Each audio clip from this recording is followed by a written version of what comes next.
안녕하세요. 안녕하세요. 네, 지니 아줌마예요. 여러분의 육아를 오늘은 얘기 나눌 육아수다방의 지니 아줌마예요. 네, 여러분의 아이들은 어떤가요? 이렇게 주위에 살펴보면 가까이 내 아이일 수도 있고 주변의 아이들 보면 이렇게 떼쟁이 아이들이 많죠. 이거 해주세요, 저거 해주세요. 이렇게 많이 막 이렇게 아이들이 엄마한테 요구하면서 그 요구가 들어질 때까지 막 바닥에 주저앉아서 울거나 막 그런 아이들 있죠. 그리고 유난히 요구를 많이 하는 아이들이 있죠. 엄마한테 이거 해주세요, 저거 해주세요. 안 되는데도 안 되는 줄 알면서 한번 안 돼, 그건 안 돼, 이렇게 얘기했는데도 아이들이 될 때까지 될 때까지 막 떼쓰면서 으앙 으앙 으앙 으앙 으앙 울면서 때렸을 때 참 난처하시죠? 네. 그럴 때 많을 거예요, 아마. 요즘은 특히 자녀가 많이 없고 하나 내지는 둘을 가진 자녀를 가지신 분들이 많으시기 때문에 그런 일들이 참 많으실 거예요. 네, 그래서 이걸 안 들어줄 수도 없고 이걸 어떡하지? 이대로 계속 들어주기만 한다면 내 아이는 떼쟁이가 되어서 뭐든지 막 울고 뗐으면 다 이루어진다고 생각할 수도 있기 때문에 이거 교육적으로 안 좋을 것 같은데 어떻게 제재를 가하고 어떻게 컨트롤을 하지 이런 생각을 많이 하시죠. 네, 제가 제목에서도 말씀드린 것과 같이 떼쟁이 아이가 성공한다예요. 제목이. 네. 떼쟁이 아이 걱정하지 마세요. 떼를 쓰는 아이가 성공할 확률이 높아요. 예요. 네. 왜냐하면 여러분, 네, 여러분이 아이들을 키우다 보면 이렇게 마트나 이런 곳에 가보면 이거 탁 아이들이 볼 때는 이런 것들이 너무 신기하고요. 마음에 쏙 들고요. 이걸 사고 싶고 갖고 싶은 거예요. 그래서 엄마한테 아빠한테 이거 사주세요 이러는데 엄마 아빠가 안 돼, 이건 안 돼, 집에 이런 거 비슷한 거 많이 있잖아 라고 말하면서 거절을 해요. 그럼 아이가 그거랑 달라요, 이건 또 달라요, 이것도 사주세요 막 이렇게 하잖아요. 하면 엄마가 안 돼, 그건 안 돼 라고 단호하게 탁 거절을 하면 아이가요, 어떤 아이는 우리 엄마는 아무리 사달라고 때를 써봤자 안 되는 엄마다 하고 빨리 쉽게 포기를 하지만 어떤 아이들은 계속 사줄 때까지 떼를 쓰고 안 사주면 그 카운트 계산하는 그 계산 카운트까지 따라와서 울고 막 덜 눕기도 하고 막 그러죠. 그럴 때 엄마, 엄마가 너무 난감해서 창피하기도 하고 난감하기도 하고 그래서 당황하는 일이 많으시죠. 그런데 사실 교육을 하다 보면 그 어느 시점에 아이가 때려쓰기를 굉장히 많이 하는 그 기간이 있어요. 그 시점이 있어요. 3세 또는 갓 지나서 또 이렇게 단계별로 그 계단이 있어요. 있는데 그때 유난히 때를 많이 쓰고요. 늘 떼쓰기만 하지는 않겠죠. 그렇지만 여러분, 떼쓰는 아이를 문제라고 생각하고 문제아라고 생각하시면 안 돼요. 네. 옆집 아이는 별로 다 좋다고 엄마가 안 돼 한 번 말하면 네 라고 하는 착한 아이인데 우리 집 아이는 어찌하여 매일 떼를 쓰고 울고 소리 지르고 엄마 목소리가 올라가야지 그때서야 이제 다 체념을 하고 우리 집은 너무 시끄러워요. 아이가 너무 안 착한 것 같아요. 막 이렇게 말씀하시는 분들 계시죠. 네. 사실은 아이가 너무 네 하고 순종형의 아이가 더 이렇게 자기 주도형의 뭔가를 성취하는 데 있어서는 마이너스일 가능성이 많아요. 네.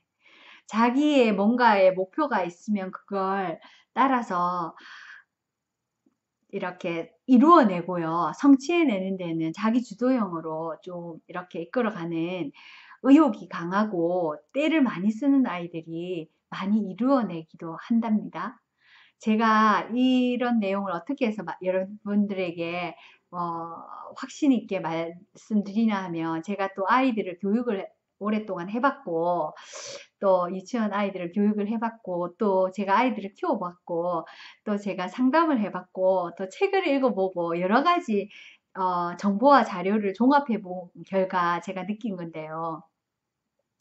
때를 잘 쓰는 아이, 자기 고집이 강한 아이, 자기 고집이 약하고 때를 덜 쓰고 착한 아이 중에 때를 잘 쓰는 아이가 훨씬 자기의 목표와 자기의 소원하고 목표하는 것들을 잘 이루어내요. 네, 신기하죠? 우선 우리가 볼 때는 뭐, 떼쟁이고, 막, 엄마가 육아하는데 너무 불편하고 힘들고, 저 아이를 어떻게 하면 좋지? 저 고집을 어떻게 하면 좋지? 고집이 세서요. 정말, 육아가 너무 힘들어요. 이런 엄마들 많으시죠? 그런데 꼭 그렇지 않아요. 육아가 좀 힘드시긴 하죠. 그렇지만 여러분, 훌륭하게 자란다 생각해 보세요. 육아가 힘들겠어요? 그런 아이일수록 더 훌륭하게 자라고요. 더 자기의 목표를 향하여서 자기 주도적으로 행동하고요.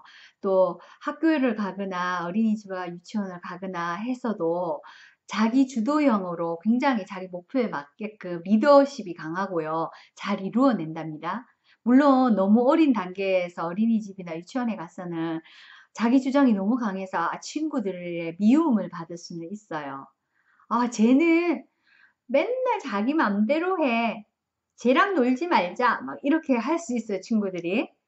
자기 맘대로 해. 막 이렇게 하지만 이 시점이 지나서요. 정말 어느 정도 수용할 건 수용하고 물릴 건 물리고 하는 이 밸런스가 맞춰진 단체 생활을 할 수 있는 초등학교나 7세 정도 되면은요, 이 아이가 굉장히 리더십이 강하고요. 굉장히 훌륭한 아이로 자라는 거예요. 그래서 여러분, 너무 아이들이 떼쓰고 너무 엄마에게 자기 주장이 강하고 고집이 세다고 해서 나쁜 아이 또는 고집 센 아이 문제 이렇게 생각하시지 않으셨으면 좋겠어요. 네. 그럴 때 여러분이 육아가 힘드시죠? 그럴 때 어떻게 생각하냐면 이 아이는 나중에 커서 더 훌륭하게 될 아이, 이렇게 생각해 주시면 좋을 것 같아요. 근데 물론 마트에서 아직 너무 어려서 엄마가 창피하든 안 하든 상관없이 막 덜 누워서 으앙 울면서 막 사주란 말이야 하고 외치고 그럴 수도 있겠지만 그럴 때는 엄마가 그걸 못 본 척 하시고 계속 아이를 울리지 마시고요. 아이에게 다가가셔서 그래 네가 저게 그렇게 갖고 싶구나 너무 갖고 싶구나 나도 너무 사주고 싶어 그럼 사주면 되지 막 이러잖아요. 그런데 오늘은 좀 힘들 것 같다. 엄마가 약속할게. 다음에 우리 꼭 사도록 하자. 이러면 이 아이가요. 조금 수긍을 해요. 근데 너무 목표지향이고 고집이 센 아이는요. 그것도 안 듣거든요. 사줄게, 다음에 사줄게 라는 말은 안 사준다는 말로 단정이 딱 지어져요. 그렇기 때문에 어떻게 해야 하냐면 대안을 만들어야 돼요. 대체물을. 그래서 미안, 내가 엄마가 오늘은 너무 사주고 싶고 한데 난 머니가 없어. 그러니까 다음에 머니를 조금씩 우리 모아서 엄마가 꼭 사줄게 하고 약속을 걸고요. 그리고 오늘은 그거보다 조금 적은 요걸 사서 가도록 하자. 이렇게 하면은요, 아이가요, 조금 수긍해요. 그리고는 아이들은 단순하기 때문에 먹거나 이렇게 자기가 좋아하는 뭔가를 탁 제시를 하면요, 금방 아까 그 제시, 아까 그 필이 꼽혀서 막 뭔가를 해야겠다는 걸 잊어버리고 그걸 주면은요, 거기에 또 이렇게 시점이 옮겨가요. 그래서 초점이 옮겨가기 때문에 그걸 잃어버리고 있을 수 있어요. 네, 그래서 이 아이가 가장 좋아하는 뭐 달콤한 거나 다른 걸로 유혹을 하셔서 그걸 모면할 수 있는 그런 걸 한번 해보시고요. 무조건 어르 엄마가 때를 쓰는 버릇을 고치기 위해서 못 본 척 한다 하시든지 뭐 이렇게 하시면 아이에게는 그게 큰 상처가 될 수가 있거든요. 그래서 자기도 창피해요. 창피한 줄 알아요.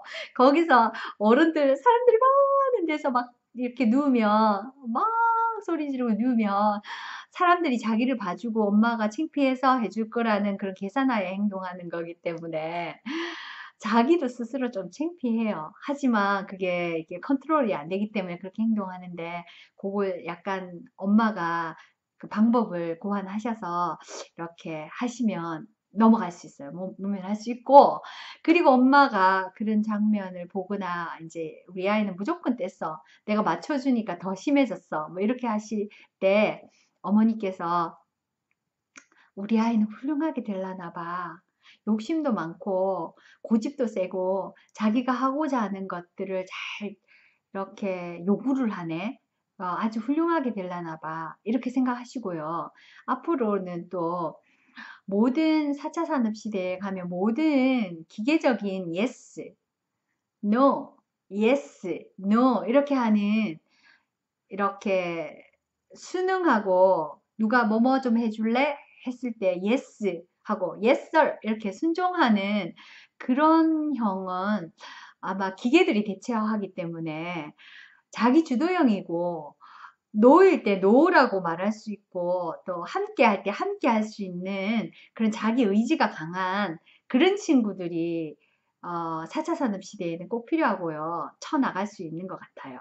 네, 그래서 여러분, 스티브 잡스나 여러분이 아는 훌륭한 사업가들이나 성공한 대표적인 사업가들을 보면은요, 비즈니스맨들을 보면은요, 굉장히 자기 주도형이고요.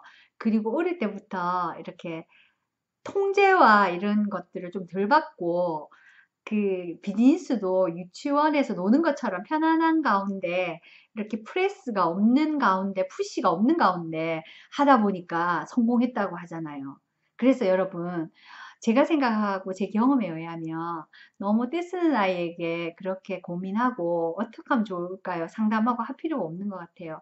그 단계의 시기가 지나가면 자연스럽게 받아들이면서, 아, 때를 써도 안 되는 건 안 되는 거구나라고 포기하면서 받아들이는 훈련이 되고요. 그리고 그 포기가 빨리 훈련이 되면 안 좋아요. 되려. 내가 요구하고, 내가 원하고, 내가 구하고, 내가 얻고자 하는 것이 언젠가는 이루어지더라. 좀 늦게 이루어져서 그렇지. 내가 때를 써서 얻어지더라라는 게 교육이 되고 학습이 되면은요. 아이가 뭔가를 지향하고 얻고자 하는 게 많아지고요. 목표가 많아져요. 그러면 의욕적이고요. 굉장히 건강한 정신으로 자라게 돼요. 너무 놀라운 소리죠. 반대로 얘기하는 것 같죠. 그렇지만 해보시면 아시게 될 거예요. 두 아이가 집에 있는데, 큰아이는 엄마가 안 돼, 안 돼 소리에 이렇게 수능을 잘하는 편이고, 작은 아이가 보통 안 돼 소리에 빨리 수능이 안 가죠. 고집을 잘 부리고 자기 주장이 강하죠. 그게 다 이유가 있는 거예요. 형이 먼저 잘하면서 안 돼, 안 돼 하면 예스가 빠른 걸 보면서 못 가지는 걸 관찰하게 되게 되면 작은 아이가 이제 그걸 깨닫는 거예요. 포기가 빠르면 빨리 못 가죠. 그러니까 난 포기하지 않을 거야. 난 가질 때까지 요구할 거야. 이런 학습이 되는 거예요. 그래서 보통 집마다 보면 큰아이보다 작은아이가 많은 것을 가지게 되는 경우가 많죠. 왜냐하면 큰아이는 포기가 빠르고 또 순하고 이렇게 되잖아요. 그렇지만 작은아이는 어, 자기가 생존해야 된다는 그 의지력이 강해요. 살아남아야 되겠다는. 그렇기 때문에 막내들이나 작은 아이들이 욕심이 많아요. 그렇지만 욕심이 많은 만큼 많은 것을 이루어낸답니다. 그러니까 여러분, 어지간하시면 아이들의 요구는 얻으면 구한다는 교육을 좀 시켜주시는 게 좋고요. 무조건 엄마 선에서 무조건 예스를 노라고 자꾸 말씀하시지 마시고, 가능성을 이렇게 싹둑 자르지 마시고 가능성을 열어 두시는 게 좋아요. 안 돼가 아니고요. 그렇게 될 수도 있어. 조금 지금은 안 되니까 조금만 스탑 해봐. 이렇게 말이에요. 제가 좀 음, 조금 교육을 프리하게 받았지만 조금 교육자 집안이고 이러다 보니까 어른들의 칭찬을 많이 먹고 자랐어요. 그래서 어른들이 이렇게 하면 잘한다. 그래, 착하구나. 그래, 그렇게 해야지. 착하구나. 뭐 이런 걸 많이 들었는데 아이들이 그런 거에 너무 어른의 기준에서 착함에 너무 익숙해지면 학교에 가도 선생님의 눈치를 보게 되고 또 사회에 나가도 그 눈치를 보게 되고요. 그 자기의 의견이나 자기의 주장을 못하는 약간 무능한 아이로, 무능한 사람으로 내려갈 확률이 많아요. 그래서 어디를 가든지 앞으로 세상은 우리 한국 사회에서 내려오는 유교적인 문화나 수직적인 문화가 조금 줄어들고 수평적인 관계의 문화가 선진국화되면서 더욱더 확장되거든요. 그러니까 협력 체계로 가거든요.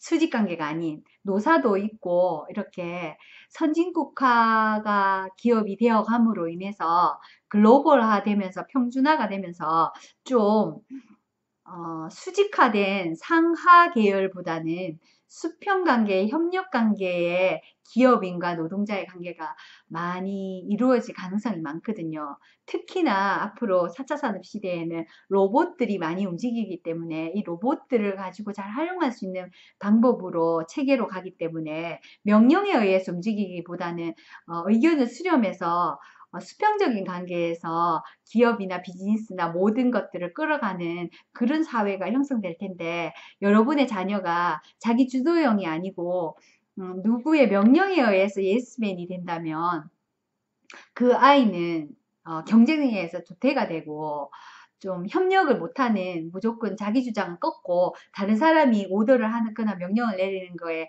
예스 할 수 있는 예스맨이 돼버린다는 거죠. 그러면 자기 목표를 못 이루고 좀 힘든 생활을 하겠죠.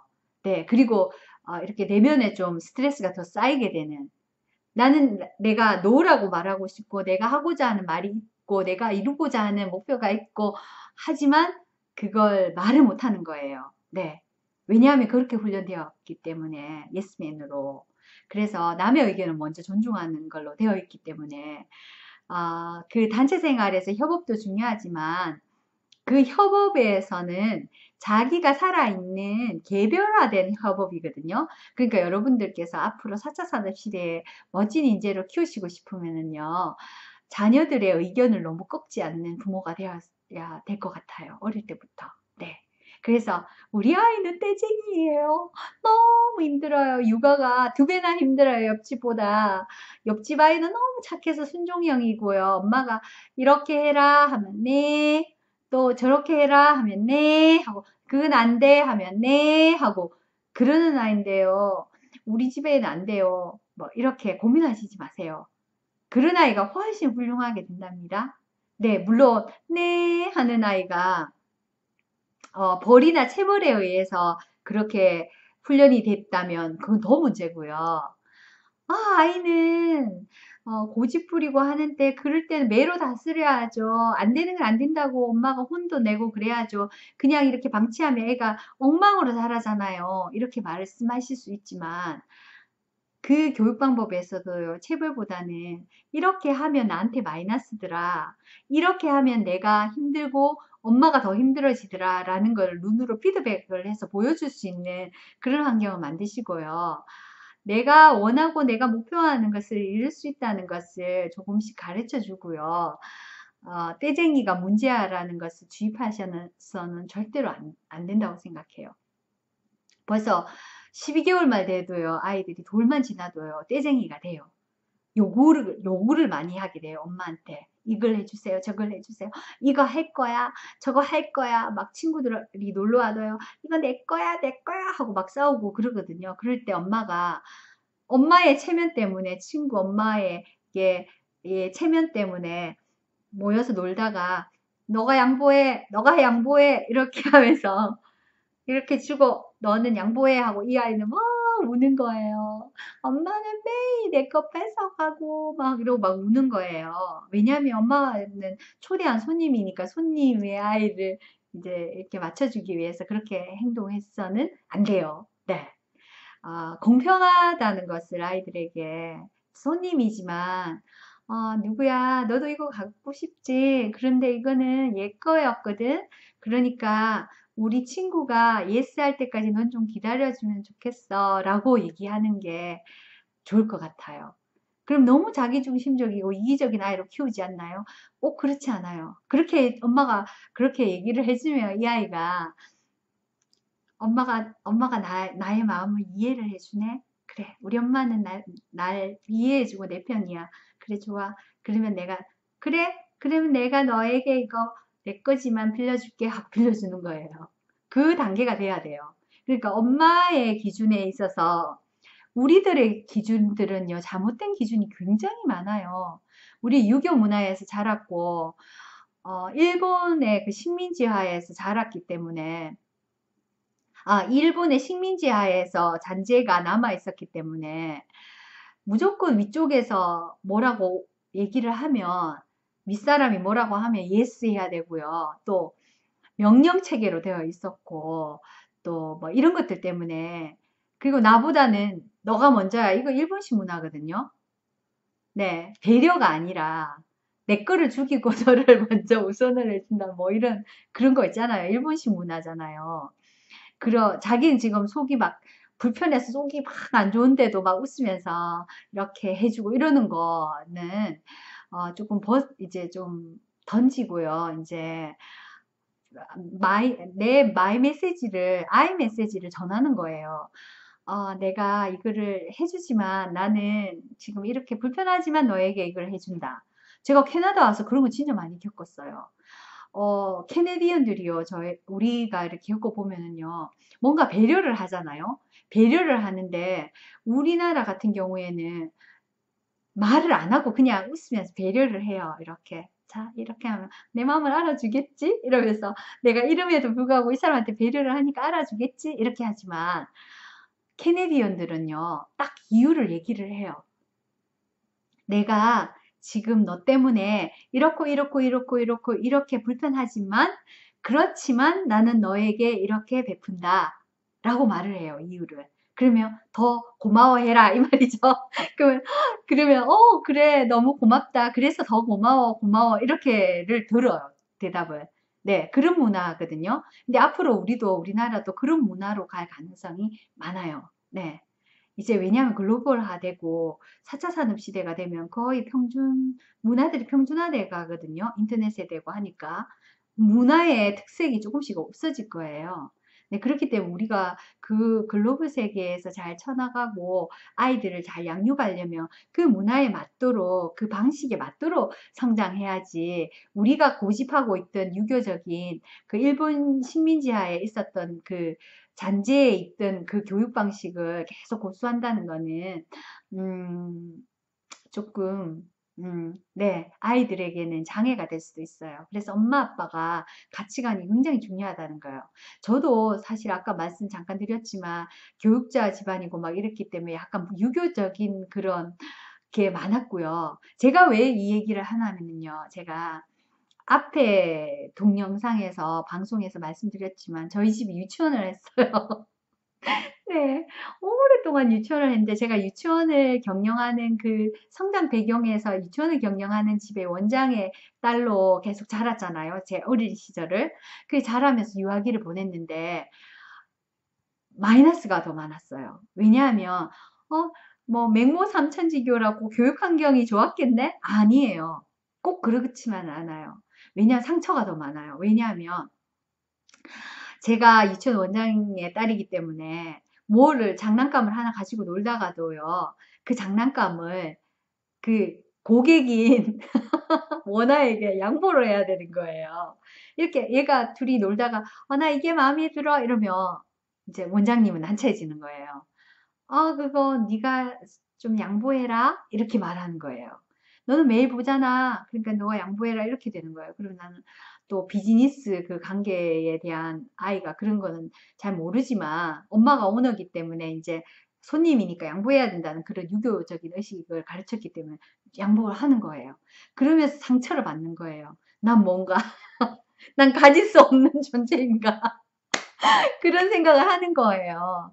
그렇게 되고, 또 이제 하다못해 시소를 타더라도 시소를 이렇게 타다가 자리가 모자라잖아요. 그러면 제가 어떻게 했냐면 시소를 타다가 자리가 모자라면 나는 원장딸이기 때문에 내렸어요. 내리고 야 너가 타라 이렇게. 이건 내가 진심에 우러나서 하는 배려가 아니잖아요. 그러니까 여러분, 어른의 기준에서 아이들에게 그러한 이런 흐름에 대해서 잘못된 인식을 심어주면 안 돼요. 근데 제가 지금 생각해 보니까 그때 우리 어머니께서 이렇게 했었으면 좋았을 것 같아요. 너가 원장 딸이지만 너도 원화생이니까 네 주장을 해. 이렇게 가르쳤으면 제가 왜 나도 탈 거야 이렇게 했을 거고요. 또 왜 원장 딸이니까 엄마의 백을 믿고 더 까보는 애가 있을 수도 있잖아요. 그렇지만 그건 또 아니었어요. 저는 또 너 뭐야? 너가 원장 딸이라고 너 맘대로 하는 거야? 막 이렇게 할까봐 아예 교육을 엄마가 무조건 양보하고 무조건 배려하고 하는 걸 가르친 거예요. 물론 배려를 하고 이렇게 베푸는 걸 가르쳐 주신 것은 잘했어요. 하지만 너무 지나치게 된 거예요. 네. 그런 걸 보면서, 그리고 제가 어릴 때 좀 떼쟁이였거든요. 제가 생각해도. 네, 그런데 언니랑 이렇게 비교해 볼 때, 이렇게 언니는 되게 순하고요, 착하고 했는데 저는 떼쟁이였는데, 인생을 이렇게 비교해 볼 때, 제가 볼 때, 물론 언니는 착하고 선하고 하기 때문에 작은 아씨들에 나온 언니들도 그렇잖아요. 이렇게 많이 베풀고 다른 사람이 칭찬 듣고 착하고 양순하다는 말을 많이 듣지만 본인이 원하는 그 꿈이나 본인이 원하는 그 방향으로는 잘 못 이루어내는, 목표 지향적이지 못한 좀 끌림에 의해서, 환경에 의해서 끌려가는 이런 걸 제가 조금 느꼈거든요. 네. 근데 저는 자기 주도형으로 계속 자랐어요. 네. 그러면서 그걸 느꼈는데, 늘 어른들이 말씀하시거든요. 어디 가야 돼? 하면 꼭 따라가고요. 굳이 해내고 말았대요. 그리고 뭘 사야 돼? 하면 안 된다고 몇 번이나 얘기를 했는데 결국은 가진대요. 근데 지금 돌아보니까, 삶에 있어서 돌아보니까 다 가진 것 같아요. 원하던 것들을. 그게 교육이 학습이 됐어요. 내가 원하고 내가 바라고 내가 지향하면 그것이 이루어진다는 거를 어릴 때부터 교육이 되니까요. 그걸 하게 되는 거예요. 그래서 여러분, 그것도 있지만 훌륭한 사람들의 일대기나 그 성공한 사람들의 책들을 읽어보면 그렇게 나와요. 그게 처음에 언밸런스로 조금 사회와 안 맞는 뭔가가 있지만 결국은 그 결론은 자기 주도형적이고 자기의 그 주장을 강한 사람이 이기거든요. 네. 네, 그래서 여러분, 떼쟁이 아이들에 대해서 너무나도 이렇게 문제아라고 대하지 않았으면 좋겠다는 그런 육아 수다방이에요, 오늘은. 그 여러분, 어머, 떼쟁이 엄마들이 떼 부리기 좋아하는, 떼쓰기 좋아하는 아이들의 엄마들이, 어머, 이거 좋은 소식이다. 뭐 이럴 수 있겠죠. 그렇지만 여러분, 그 중재를 잘 하셔서 타인에게 너무 방해가 되지 않는 선에서 때를 쓰는 것을 허용하는 거예요. 제가 말씀드리는 거는. 그래서 떼 쓴다고 무조건 된다라는 것을 방치하라는 얘기가 아니라 이제 그것을 허용하면서 그 문제아처럼 얘기하지 마시고 그래 네가 갖고 싶어 하고 뭔가를 원하고 뭔가를 이루고 싶어 하고 뭔가를 해야겠다고 가지는 네 생각은 내가 박수를 쳐줄게. 훌륭해. 이렇게 해주거든요. 그렇지만 이거는 이렇게 이런 상황이라서 지금은 안 돼. 그렇지만 나는 네가 그걸 이루기를 원해 라고 응원을 해주는 거예요. 네. 그래 해주셔야지만 훌륭한 그릇으로 자라는 거예요. 스케일이 큰. 네. 할머니들이 양육한 자녀들이 스케일이 커요. 네. 주로 통계에 의하면. 조부모님들에게서 자란 아이들이 양보심도 강하고 스케일도 커요. 왜냐하면 할머니들이 어떻게 하나요? 엄마 아빠보다 제재를 덜 가하세요. 왜냐하면 삶을 이렇게 경륜이 높으셔서 풍성하게 살아보셨기 때문에 이거는 허용해도 되고 이건 안 해도 되고에 대한 이렇게 선이 좀 너그러우시고 지혜로우세요. 그래서 어지간한 것은 오케이라고 해주시고 아이가 할 수 있도록 이뻐서 그런 게 아니라 살아보니 이렇게 해도 상관없더라라는 결론이 나 있기 때문에 해주시는 거예요. 그러면 이 아이는 가능성을 더 스케일을 크게 보기 때문에 이 아이가 이루고자 하는 이 뇌에서 인지하는 이 스케일이 커지는 거예요. 그래서 넉넉해지고 아이가 배포도 커지고 아이가 좀 스케일이 커지는 거예요. 근데 여러분이 너무 제재를 가하시게 되면 아이가 스케일이 조그매져요. 저도 솔직히 큰아이를 키우면서 제재를 좀 많이 가했어요. 그래서 제가 지금에 와서 조금 후회를 하거든요.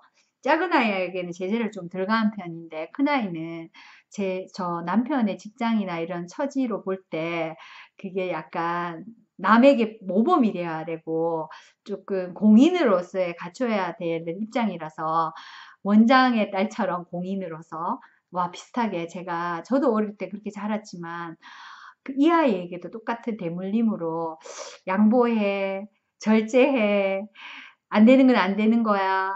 다른 아이는 다 이렇게 해도 너는 이렇게 하면 안 되는 거야. 뭐 이렇게 가르쳤거든요. 그래서 지금에 와서 조금 후회가 있어요. 왜? 작은 아이와 모습이 좀 달라요. 그래서 큰 아이는 좀 너무 스케일이 조금 작은 편이고요. 그 작은 아이는 자기 주장과 이루어내는 성취력과 자기 주도형과 이런 것들이 강했기 때문에 그걸 허용했기 때문에 좀 스케일이 좀 커요. 그래서 제가 여러분들에게 이제 깨닫고 드리고 싶은 말씀은요. 여러분의 아이들에게 제재를 너무 많이 가하지 않고 조금 프리하게 좀 이렇게 풀어주면서 여러분의 아이들에게 허용하는 부모님이 되셨으면 좋겠어요. 내가 할머니다 이런 입장에서 내가 이 아이의 완전 왜 병렬식 직렬식이라고 우리 학교 다닐 때 많이 배웠죠. 전기 그 보면 병렬식이 이렇게 돌면서 이렇게 전기를 하고 직렬식은 그냥 바로 팍 이렇게 연결이 되잖아요.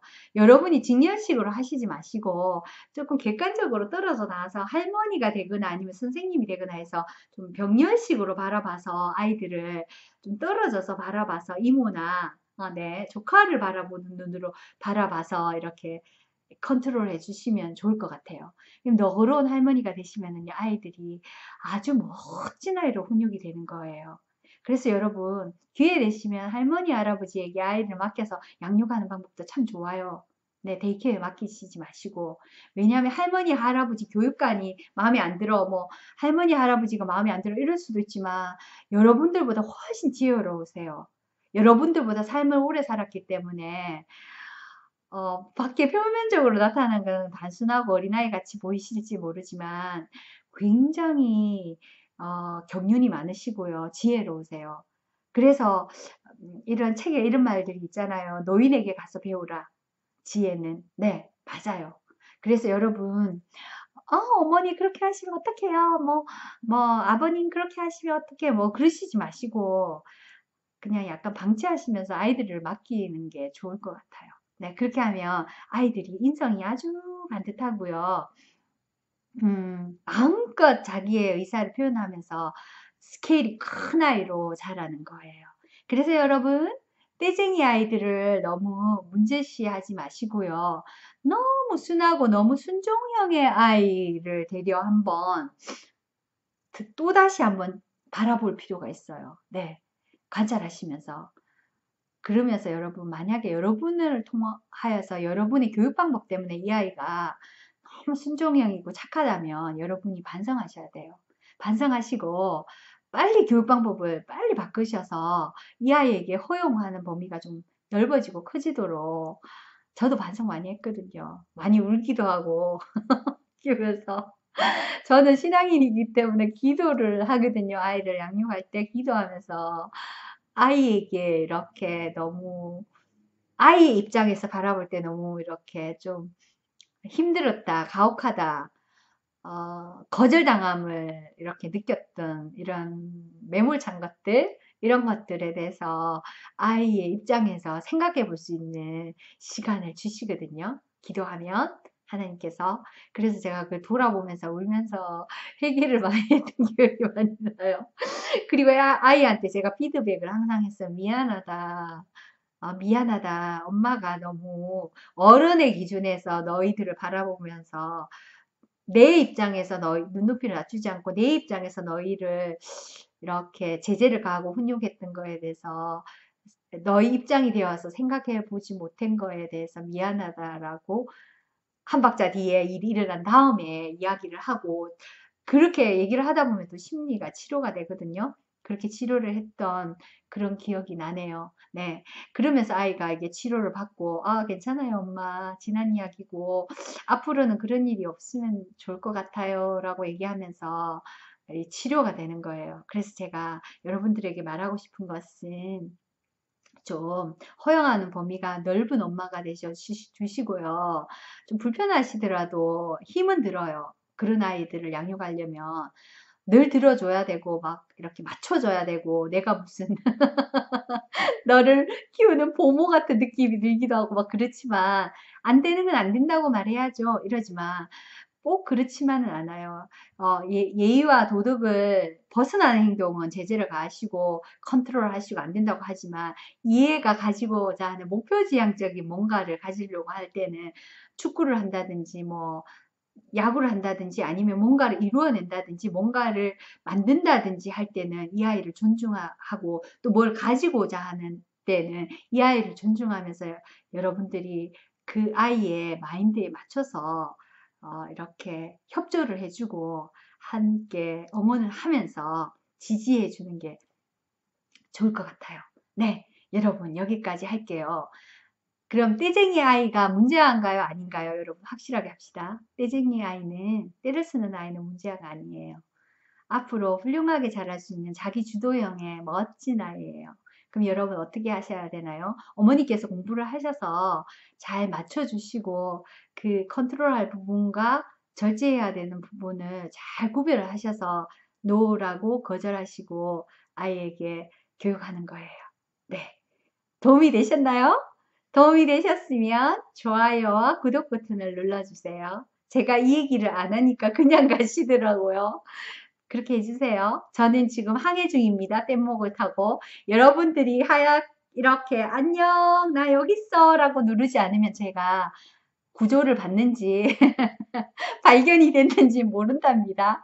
반드시 신호를 보내주세요. 네, 그럼 감사하고요. 자, 여기까지 할게요. 떼쟁이 아이들아, 여러분 자기의 의견을 잘 주장하고 훌륭한 아이들로 자라기를 원합니다. 네, 그럼 안녕. 지니 아줌마였어요. 안녕.